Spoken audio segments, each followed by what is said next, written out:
Good evening, Drew. Oh, buddy, I'm sorry I'm late. I was actually having like the game of my life in Call of Duty finally. Oh, okay. Do you want to give us a rundown? No, it's look, I really have a love-hate relationship with this year's Call of Duty, and it's just a really really hard game for me this year. I've already Yeah. complained about this. It's just that the style of game that I play is not suited to this year's Call of Duty. But there are occasional matches on certain maps where I can really get into my groove and do things. So, Good. hey, how you feeling? I excuse me. I'm doing way better. I had a little bit of I went on a journey last week. It was fun. Okay. So I started getting sick on like New Year's Eve, which is a great time to get sick. Uh, Went to bed like at 8 o'clock. It was wonderful. Uh, Monday and Tuesday was normal cold stuff, and then Wednesday I was like, I'm actually like feeling better. I think this cold just may be a little short one. I'm doing great. And then Thursday it went south. It went right in my freaking lungs. And I was just I couldn't stop coughing. I was just awful. Uh I Then I went to the doctor on Friday and they gave me drugs, uh some antibiotic, and this absolute just amazing decongestant. Fun story about the decongestant. Okay, all right. I can't remember what it's called. It's like Cap Mist or something. It's something stupid. Big green pill. Yeah. Okay, so I usually my pharmacy of choice happens to be a CVS pharmacy inside of a Target. Okay. It's where we've always gone. It's what we've done. So, the doctor sends the two prescriptions over, and I get a notification saying one of them is ready. I'm like, oh shit, like there's going to be a whole big problem with the other one or something. So I go there, and the pharmacist is like, hey, look, like we got your antibiotics. Here they are. The other medicine, and I'm going to paraphrase for the pharmacist, basically contains all the great stuff that they want for meth. Mm-hmm. And CVS gets weird sending that to CVS's inside of other companies. Interesting. Yes. So I had to go to another CVS to pick up my decongestant. So yeah, but it sounds like you had what I had. Yeah. And like mine hit right when I got back from my trip before Christmas. I was sick all through Christmas. I was starting to feel somewhat better when we had game day, but I was still coughing, and that cough lingered.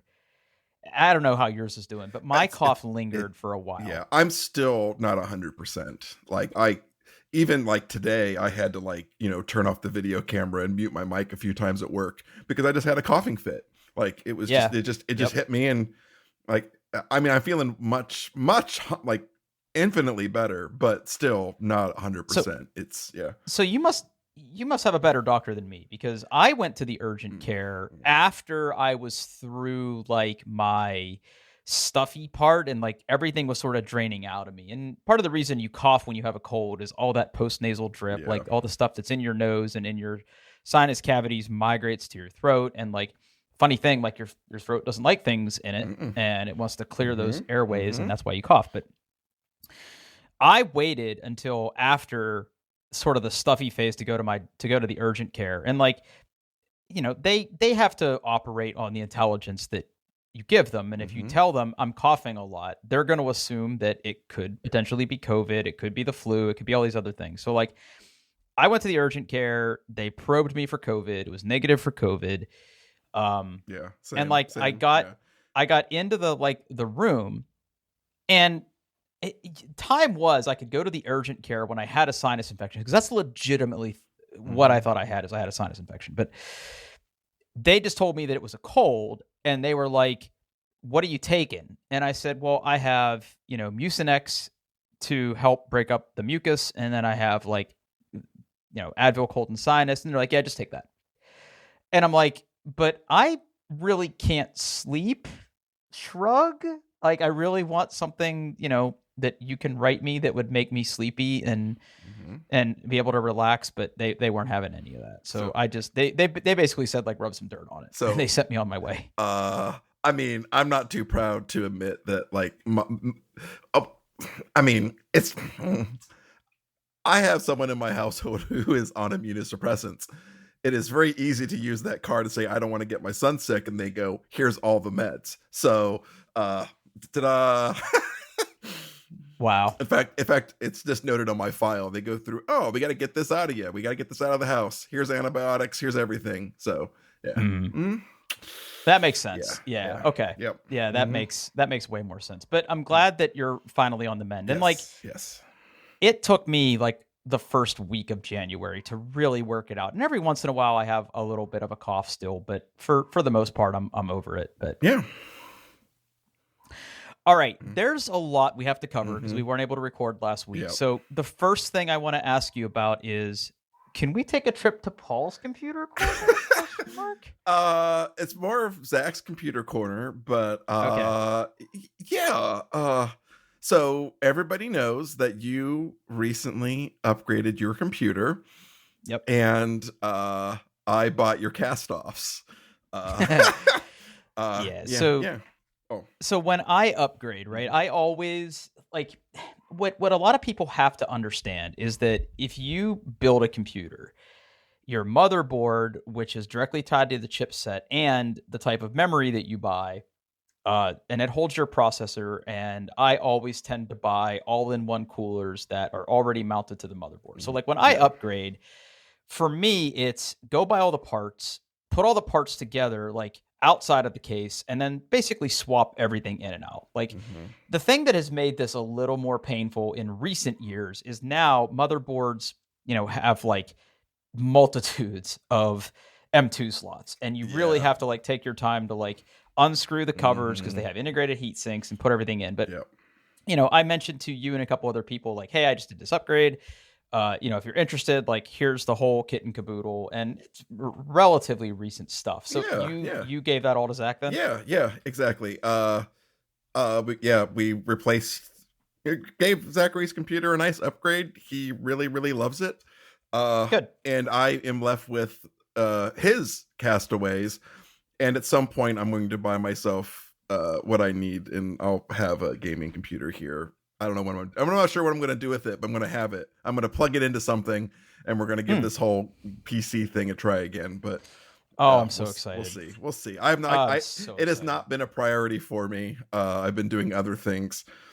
I've been doing other things. We'll talk. Yeah, it looks like we're going to talk about that here in a minute. Yes. All right. So that's great. I'm glad that everything works. It works great. You know what?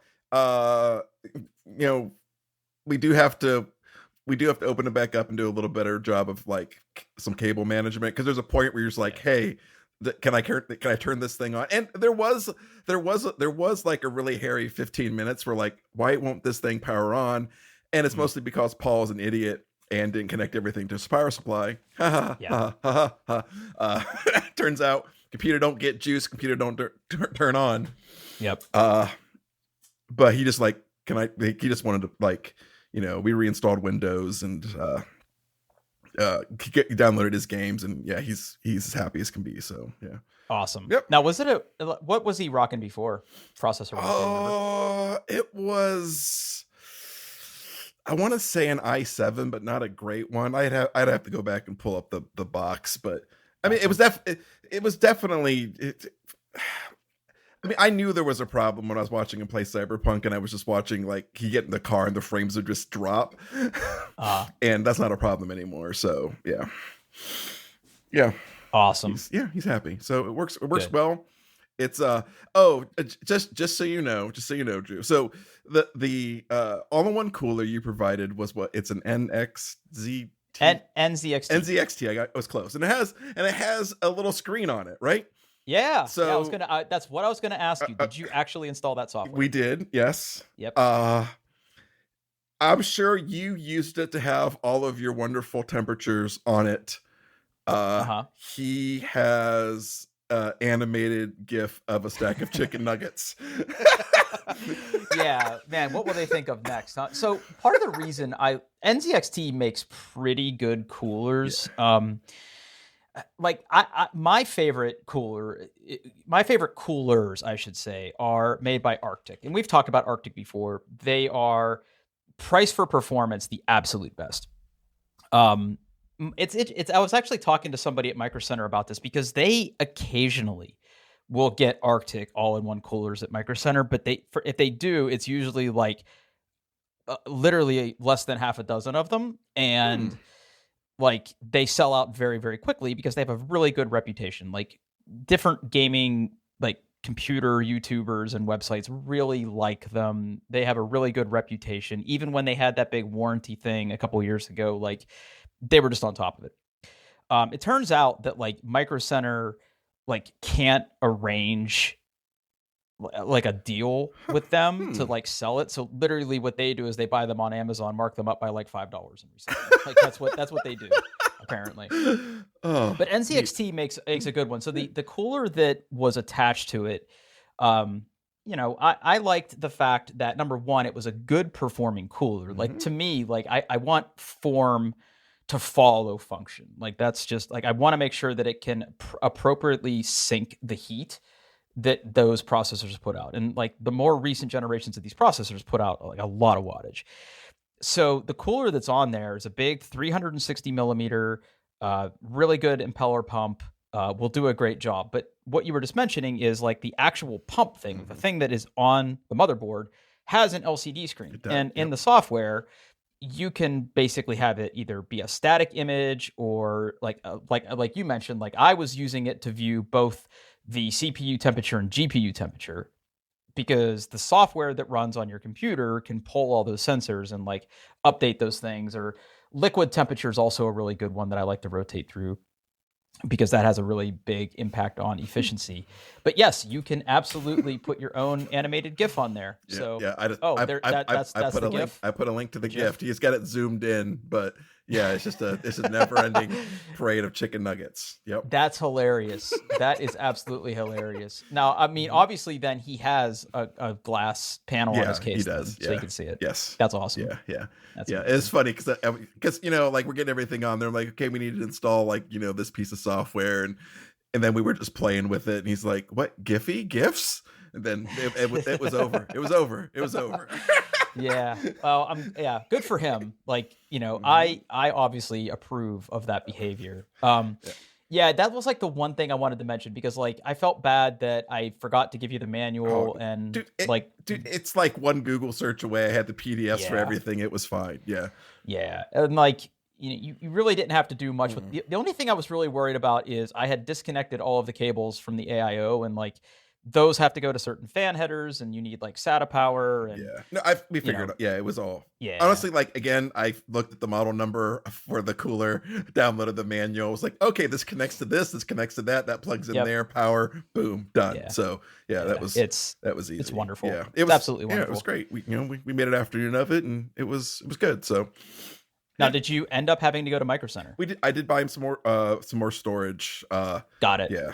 So because that motherboard takes quite a few M2 slots. Yeah. And that way. What's interesting though is you do have to be careful. Like depending on what slots you put your M2s in, like you can rob yourself of some PCIe lanes and everything. Yeah, but, I was looking at that. Like there's like that chart in the thing about like So yeah, I think we got it all figured out. But. Yeah, that's great, man. Yeah, I'm happy for you guys, and thank you for doing that because it helps me too. So. No problem, my pleasure. Thank you for selling them to us. It was great. Oh yeah, it's great. Okay, let's dive into our challenge from the holidays. Who wants to go first? You know what? Let me go first because I think yours is going to be more interesting. Okay. I have not played as much as I should. I've been busy and I've been sick. So you got me Root. Yes. I actually ended up installing it on my Mac because playing it on the Steam Deck was just difficult. Okay. So Drew, I have very complex feelings about this, Drew. Okay. One, I don't think I like playing video games on a computer. I don't think it's for me. Like board games have a different pace to them, and I like the social aspects of board gaming. So playing this game on a computer. I think I was just it had strikes against it. Mhm. I think fundamentally Root is a good game, but so Root is like it's a race. It's about getting victory points, but like there's different like you're these different animal factions and you're fighting in a forest basically, and every faction is like completely different. Like there are some like common rules that kind of It's an oh, asymmetric game. yeah, it's completely asymmetrical. And I think it's like one of those games where like if you want to have fun, you need to play with people who know how to play all the factions being played. Because it's very easy to go like, what the fuck are those damn birds doing? I don't understand. Then until you go and like should learn how to play the birds, you don't know what they're doing is, getting them lots of victory points, or they're just, like trying to get ahead, or like it's so hard. Like they're just so completely different. It is not obvious what is getting each faction victory points. And I really think it's one of those where like you're gonna have to play it with like the same group like 6 times, where everybody Right. has a different faction before it's gonna be a fun game, or the teach is just gonna be awful. Like, but Well, yeah, I have wanted to play Root. When the game first launched, a couple board game review websites that you and I both like were pretty critical of it. Like I think that there were things about it that they liked, but ultimately they weren't able to recommend it. However, I know that the game has gotten at least one, maybe two expansions that have added things to the game that have made it better. And I have been very close to buying the actual board game of Root because we have a pretty dedicated group of board gamers that I think we could get it to the table a couple times. Um, but I was hoping that, secretly by getting you this number one, you could either validate that for me or, yeah, I don't know. I don't know. it's I'm also not convinced that all the factions are as fun to play uh Mm, as other ones. Like some of them are just absolutely bonkers. I mean, maybe if you had a good group, and like maybe if you had like a reference sheet, like a cheat sheet you can hand to everybody and goes like, here's the basics of all the factions. And I haven't even played with all of them yet.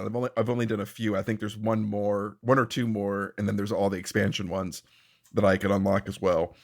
And like it's yeah, and maybe it's easier in a board game setting where you can just stop and ask the person a question like, what the hell are you doing? But in yeah. the video game version, it's like, so everything is hidden from you what your opponents are doing. And if you don't know, like the cats are very very easy. They're just like big military, big buildings, take things over.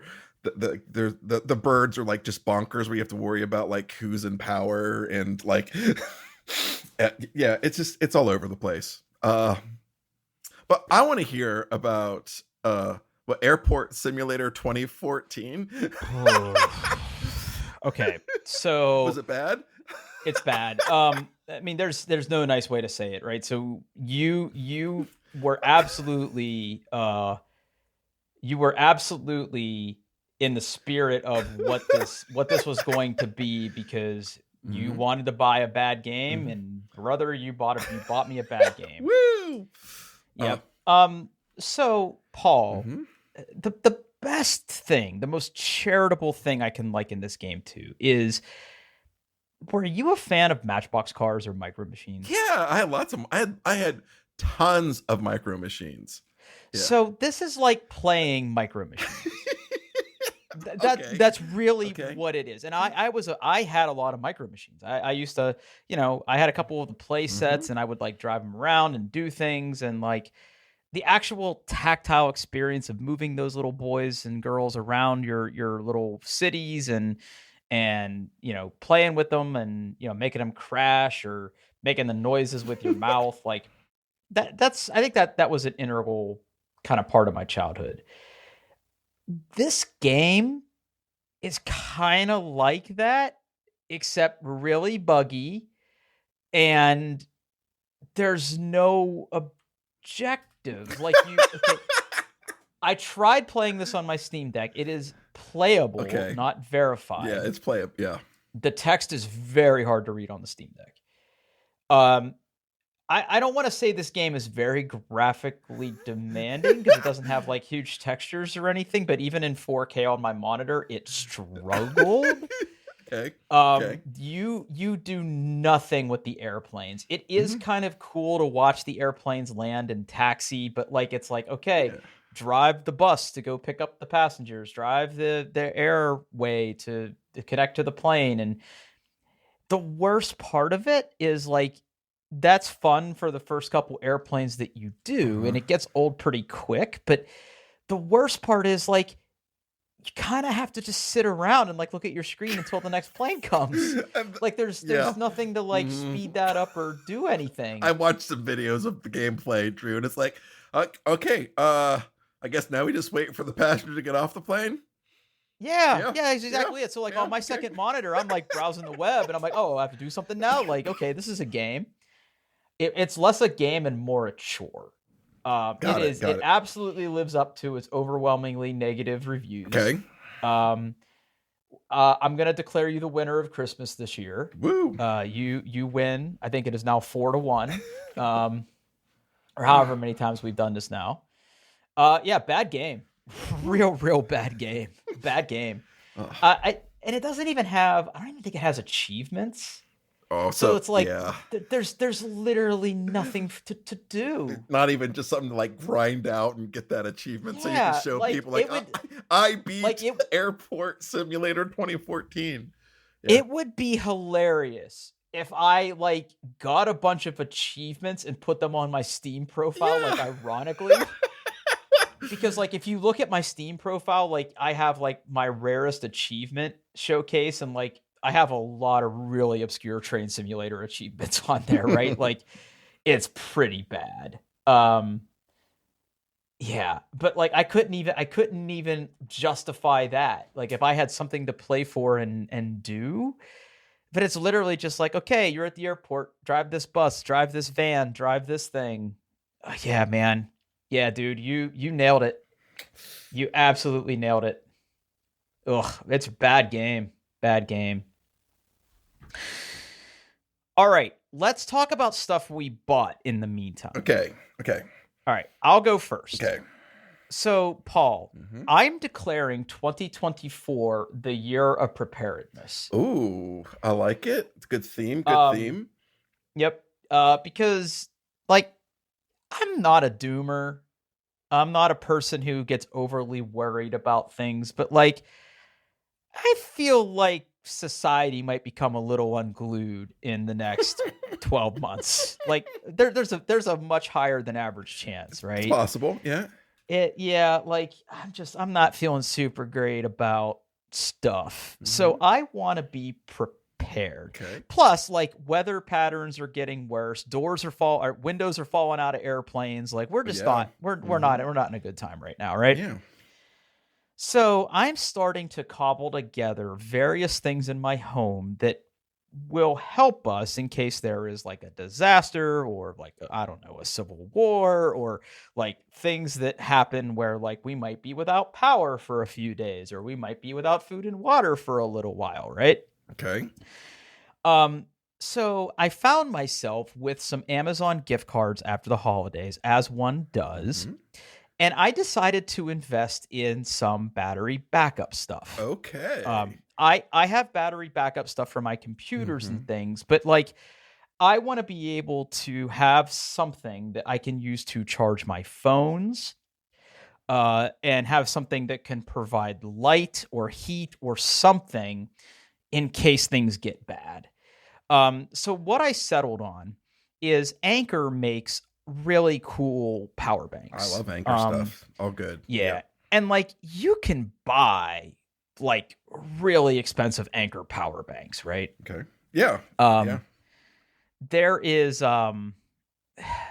one I was looking at that was like $1,700, right? But it's like it has like 2,000 watt hours and solar panels to help it charge. It Oh, can output nice. 2,400 watts. It has like, I think you could like run a mini fridge off it if you really wanted to. Now, I'm not going to spend that much, right? But what I did buy is I bought this little boy. Let me put this here. Yeah, Amazon link. Yep. Oh, look at that little Anchor dude. power bank. Yeah, Anchor power bank, 60,000 milliwatt amp hours, portable charger, 87 watts with smart digital display, retractable auto lighting and SOS mode, power cord reserve 192 watts for laptop travel and outdoor camping. You can't take that on an airplane. Nope.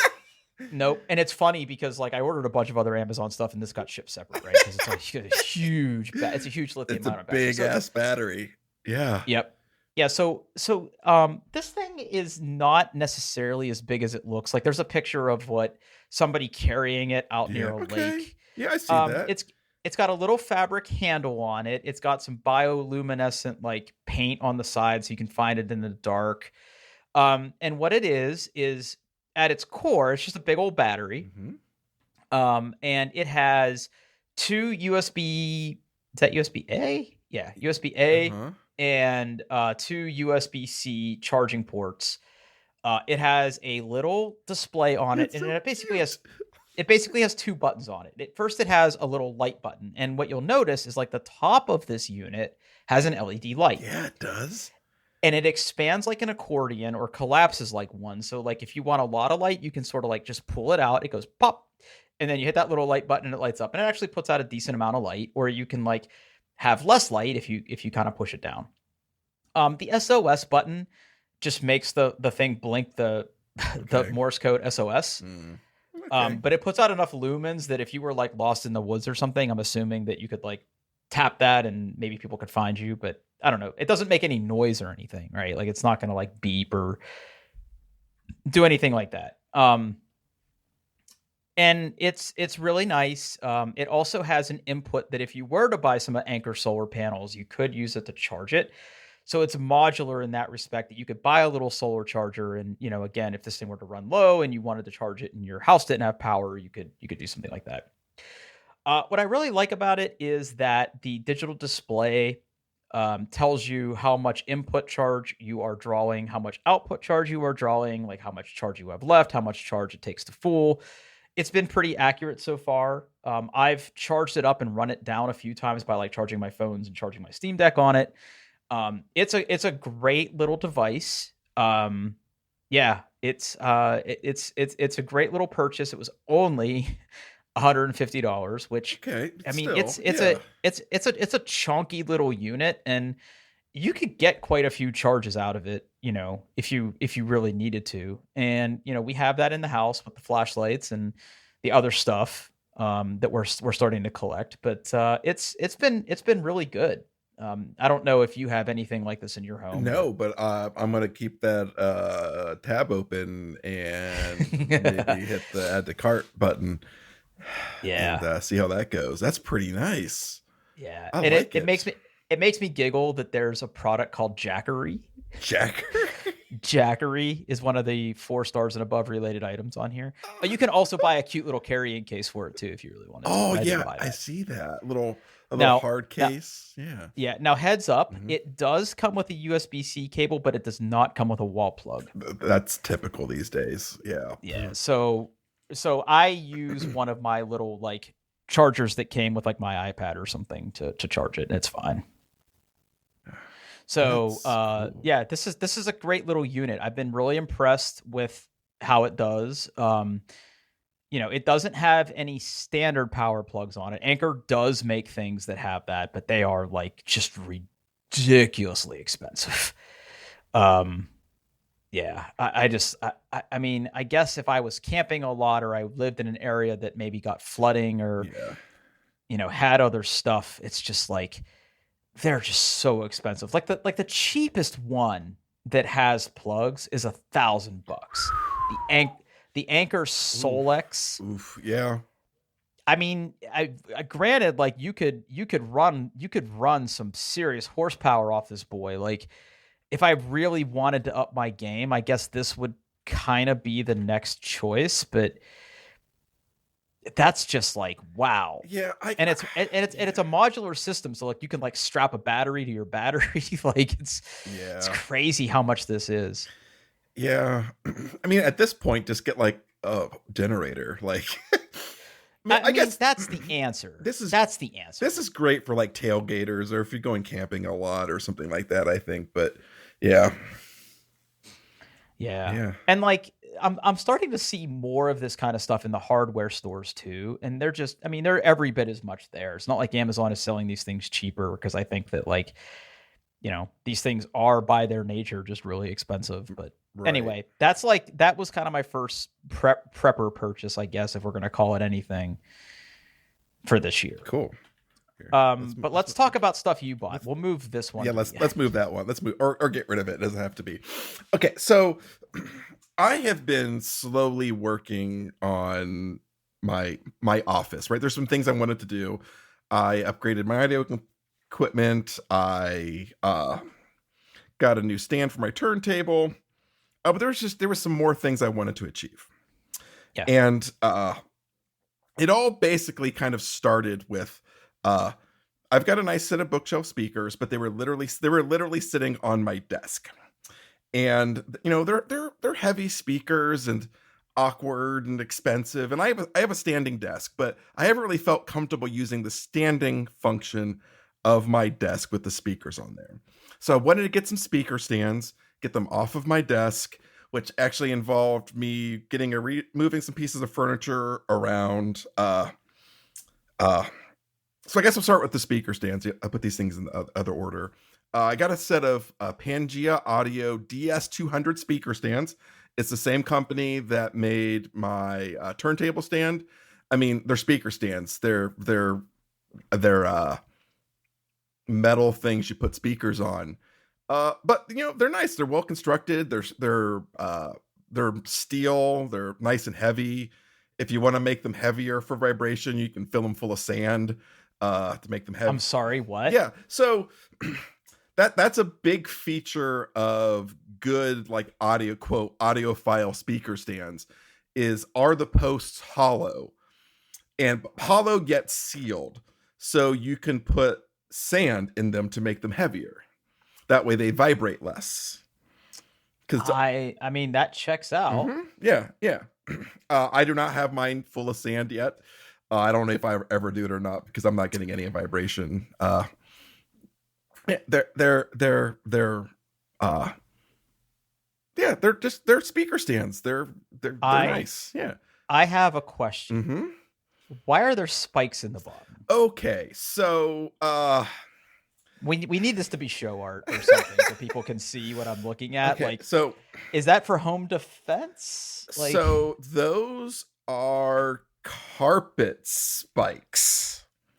Oh, so you can ruin your carpet with these. Got it. Yes. Okay. Yes. So it is again. When you start getting into this level of stupidity when it comes to audio equipment, audio isolation and vibration is always very important. So these suckers spike down into the carpet, into the floor, so they do not move. Also, there is a theory that having less contact area where the stands are actually touching the floor reduces the amount of vibration into the floor, into other things. I do not know if that is true or not, but there you go. You don't have to put the spikes on, I guess, if you're putting it like on a like tile floor or something, but I put the spikes in, and they make a nice little crunching sound when they go into your carpet. It's great. Oh dear. Yeah. Okay. Yeah. Mm-hmm. Yes, but that's bottom plate and rear column has cable management holes. Yeah, they're awful. They're basically holes where you can put a cable in and pull the cable out the bottom.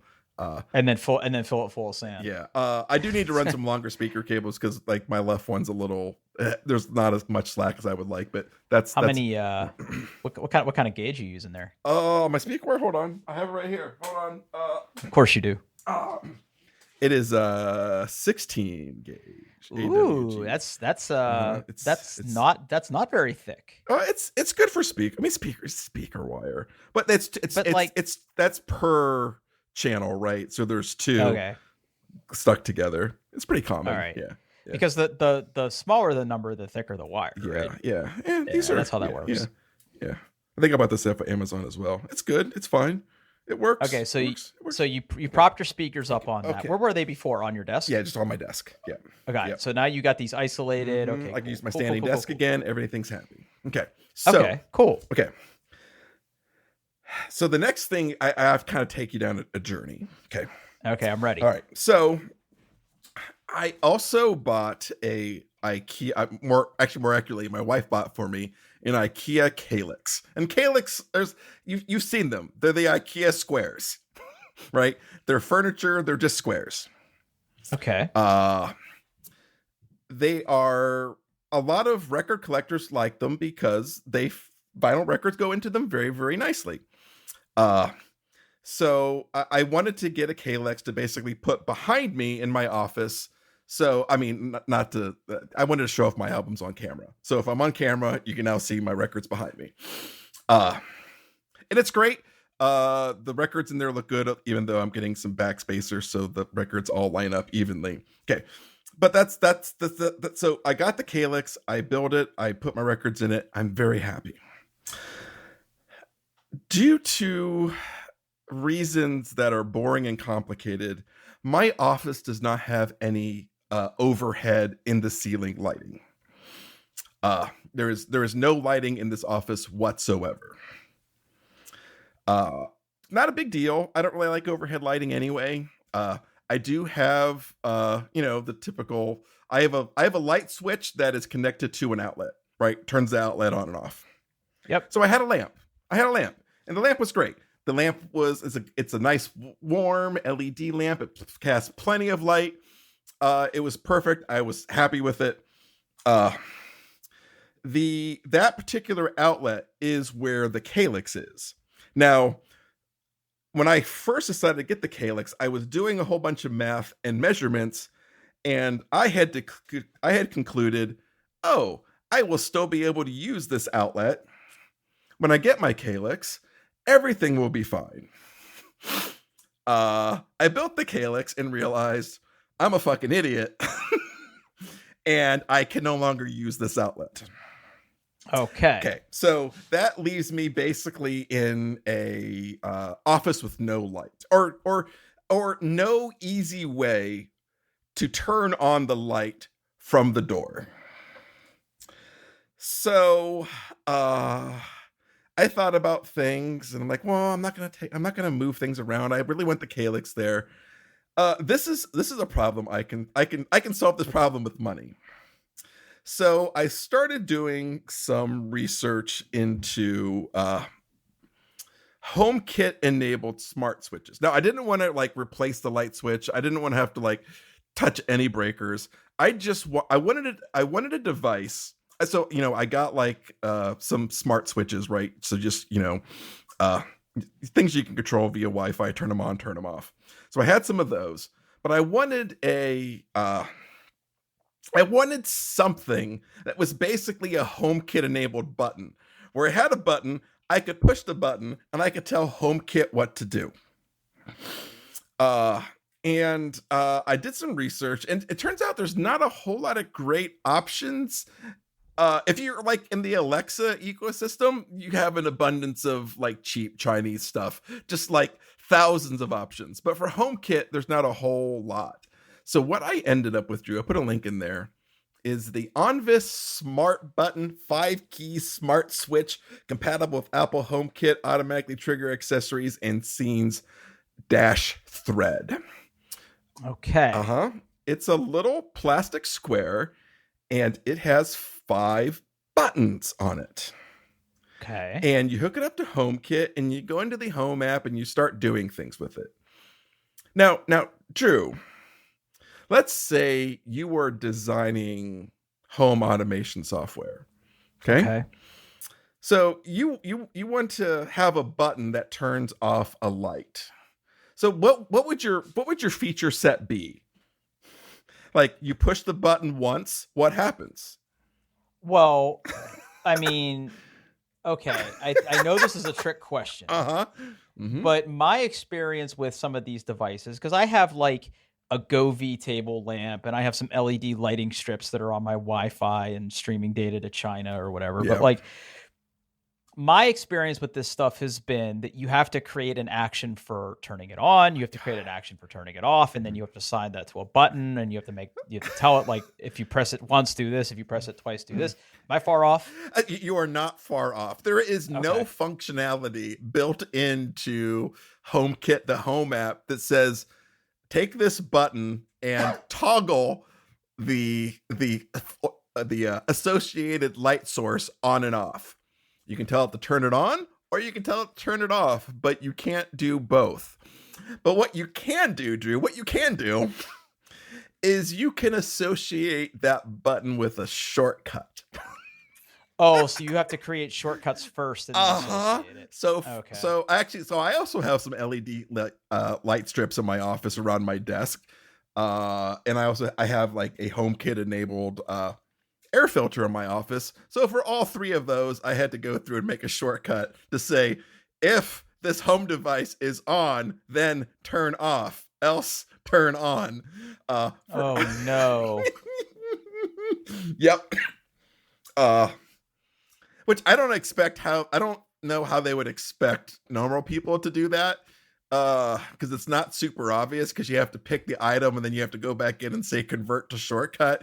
And then you're left with a very nerdy looking interface where you can drag and drop things into it, and absolutely no help at all or suggestions about what you should start with.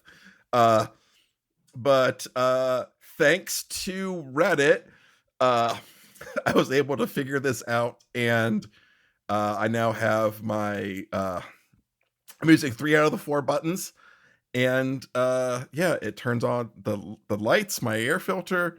You know what? And once I did that, it works great. You push the button, light turns on. You push the button, light turns off. It's exactly what I wanted.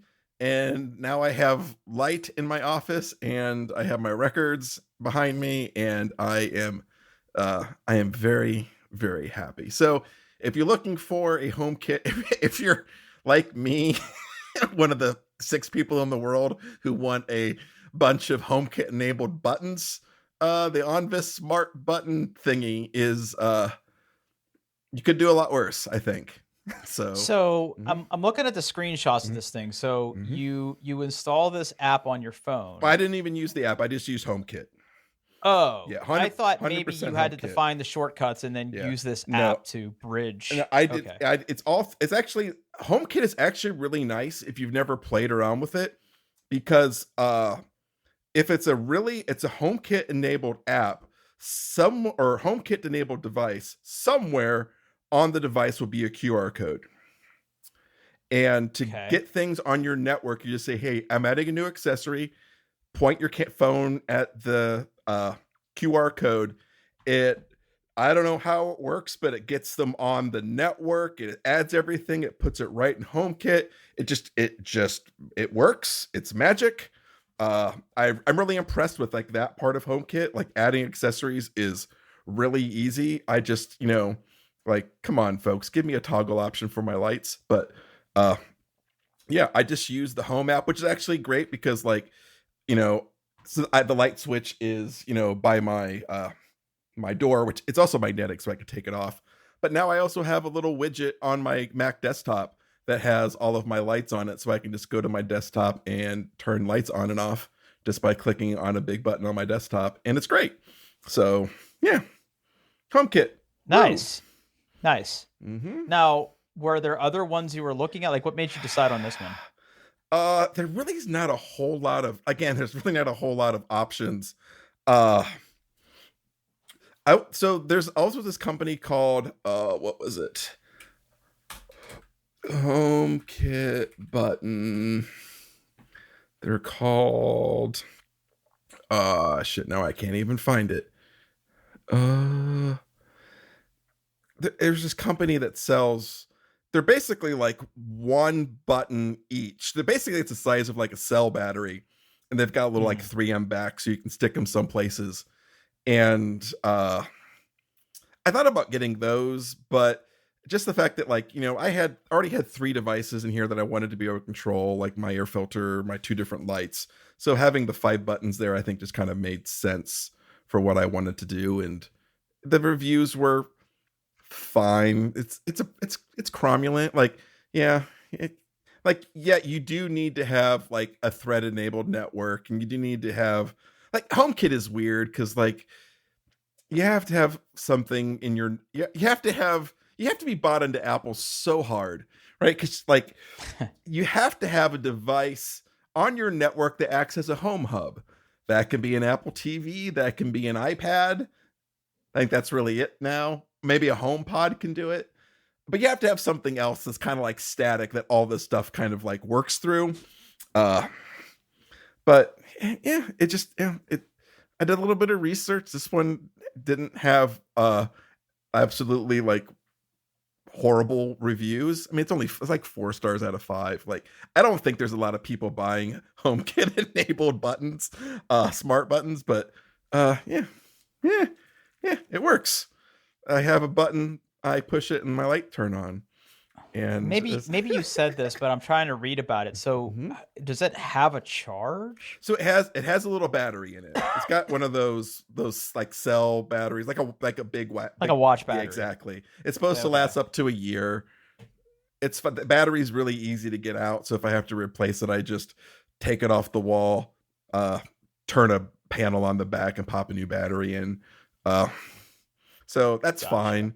I mean, that way I don't have to remember to recharge it like every 2 weeks, and I go in my push my button, my battery's dead. Right. But that would be bad. Now, like, if I was getting it all out, I would do something that was, like replace my outlet with a smart switch or do something, but I could do all this without having to touch a circuit breaker. So I was happy. Yeah, that's big plus in my book.